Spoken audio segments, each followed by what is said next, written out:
Let's talk about something we all have, but almost none of us actually control: our digital identity. For so long, it's just been scattered all over the internet, owned by other companies. But what if we could finally truly own it? Well, we're going to dive into how the decentralized world of Web3 is making that a reality. Seriously, just stop and think for a second. How many online accounts do you actually have? 10? 20? Maybe even 50? Every single time we sign up for something new, we're chipping off another piece of our digital self and handing it over. You know the drill. You sign up for a social media platform and boom, you've just created a profile. That little piece of you now lives on their servers, totally separate from everything else. And it's the exact same story with our finances. Your bank has this super critical piece of who you are, your entire financial history, but it's just another fragment, locked away in a totally different digital box. And then you've got your email. It's kind of the command center for our digital lives, right? But it's still just another silo, another password to forget, another isolated island of our data. And here's the real kicker. Even in the crypto world, this space that's supposed to be all about decentralization, we're doing the same thing. We're creating these fragmented accounts on centralized exchanges, going through KYC over and over again. It's ironic, to say the least. This quote just nails it, doesn't it? Our digital self isn't one coherent thing. It's a bunch of puzzle pieces scattered across 100 different boxes, and each box is owned by someone else. And that system, it's clunky, it's inefficient, and honestly, it's a huge security nightmare. Okay, so let's really dig into why this is such a massive problem, especially when you think about what Web3 is supposed to be all about. It's a real paradox when you look at it closely.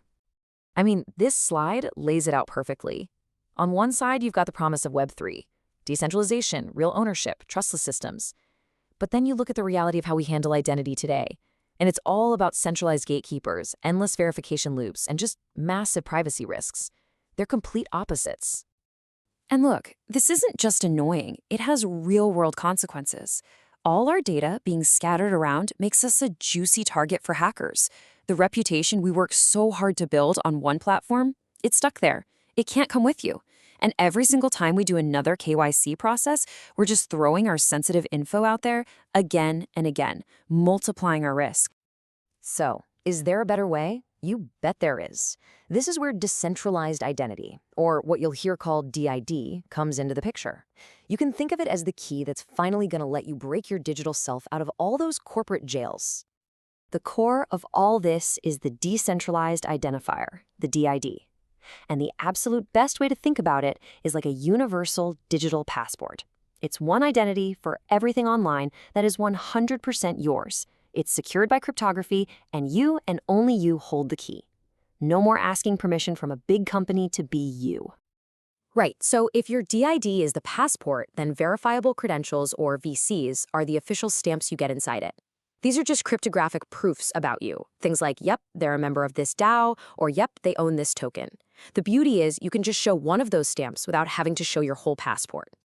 So let's make this real. Imagine a DAO gives you a verifiable credential that proves you're a member. Cool. You just store that credential safely in your own digital wallet. Now, a new dApp needs to check if you're a member. Instead of signing up from scratch, you just share that one credential. That's it. You get access, and the dApp learns absolutely nothing else about you. It's private, it's secure, and it's ridiculously efficient. And this brings us to what might be the most powerful idea in all of this: being able to take your reputation with you wherever you go. This is a complete and total game changer. Think of all the time and effort you've put into building trust, participating, and showing you're a good actor on different platforms. Well, now, none of that is trapped anymore. All those achievements, all that history, it can all be bundled up into your one portable identity. And we're not talking about some vague concept of reputation here. As you can see, this is a concrete, verifiable record of things like your contributions to a DAO, your staking history, how you voted in governance proposals, even your NFT collection. It all becomes part of this single, trustworthy digital self that you can carry in your pocket.